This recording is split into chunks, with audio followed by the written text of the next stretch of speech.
Prostate gland walnut के size की एक ग्लैंड है जो अपने मूत्राशय के निचले भाग में उपस्थित होती है।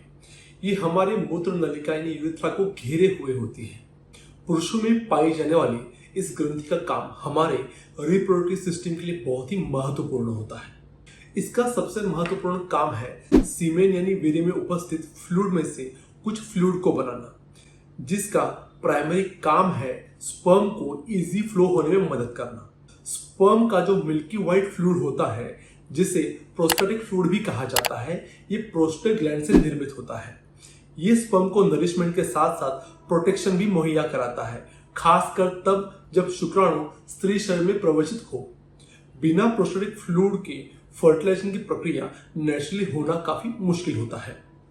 प्रोस्टेट ग्लैंड का काम काफी हद तक पुरुष हार्मोन टेस्टोस्टेरोन पर निर्भर होता है। टेस्टोस्टेरोन का ज्यादातर निर्माण टेस्टिस यानी अंडकोशों में होता है। टेस्टोस्टेरोन प्रोस्टेट ग्लैंड की ग्रोथ और डेवलपमेंट को स्टिमुलेट करता है। जैसे ही तरुण अवस्था आती है और शरीर में टेस्टोस्टेरोन बढ़ना शुरू होता है, धीरे धीरे प्रोस्टेट ग्लैंड का आकार और काम बढ़ना शुरू हो जाता है। लेकिन जिन लोगों में टेस्टोस्टेरोन की मात्रा कम है, ऐसे लोगों में प्रोस्टेट की डेवलपमेंट काफी स्लो हो जाती है। तो दोस्तों, अब बात करते हैं उन सेक्सुअल प्रॉब्लम की जिनका प्रमुख कारण प्रोस्टेट ग्लैंड होती है।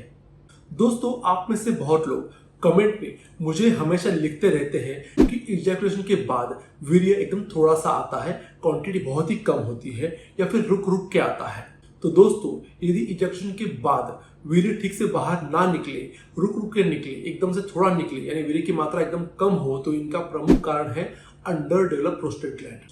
और एक प्रॉब्लम जो प्रोस्टेट ग्लैंड से सीधा जुड़ा हुआ है, जो है एकदम कम या बिना फोर्स के धीरे धीरे से सीमेन का बाहर निकलना।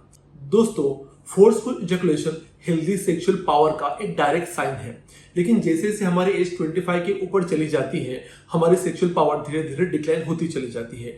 एज के साथ साथ प्रोस्टेट ग्लैंड की भी इलास्टिसिटी कम होती है और कुछ लोगों में ओवर मैस्टरबेशन से भी ये प्रॉब्लम देखी जाती है। प्रोस्टेटाइटिस यानी प्रोस्टेट ग्लैंड में इन्फेक्शन होना, ग्लैंड का साइज बढ़ जाना, पेट में मार लगने से प्रोस्टेट ग्लैंड का आहत होना, इनमें से किसी भी कारणों से सीमेन का एकदम फोर्स से निकलना कम हो जाता है। वैसे ही वीर्य निकलने के बाद किसी को पेट में दर्द होता है, तो उसका कारण भी बहुत बार प्रोस्टेट ग्लैंड से संबंधित हो सकता है। दोस्तों, प्रोस्टेट एक बहुत ही छोटी लेकिन बहुत ही इंपॉर्टेंट ग्लैंड है।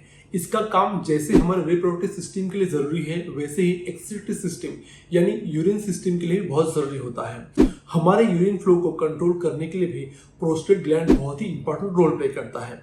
बिनाइन प्रोस्टेट हाइपरप्लासिया एक ऐसी अवस्था है जहां इस ग्लैंड के साइज में बढ़ोतरी हो जाने से मूत्र का प्रवाह यानी यूरिन फ्लो रुक रुक के आता है या पूरी तरह से रुक जाता है। ऐसे में मेडिकल इमरजेंसी हो जाती है। तो प्रोस्टेट ग्लैंड की हेल्थ हमारे लिए बहुत ही जरूरी हो जाती है। दोस्तों, प्रोस्टेट ग्लैंड को हेल्दी कैसे रखना है, इसका एक बहुत ही डिटेल वीडियो हम बहुत ही जल्दी बनाने की कोशिश करेंगे। आपको इस वीडियो से संबंधित कोई प्रश्न है तो आप मुझे कमेंट्स में जरूर लिख सकते हैं। और हाँ, यदि आपको वीडियो पसंद आया है तो इस वीडियो को लाइक जरूर कीजिएगा और अपने दोस्तों में शेयर भी जरूर कीजिएगा। बहुत ही जल्दी मुलाकात होगी एक ऐसी वीडियो में। दोस्तों, तब तक के लिए टेक केयर।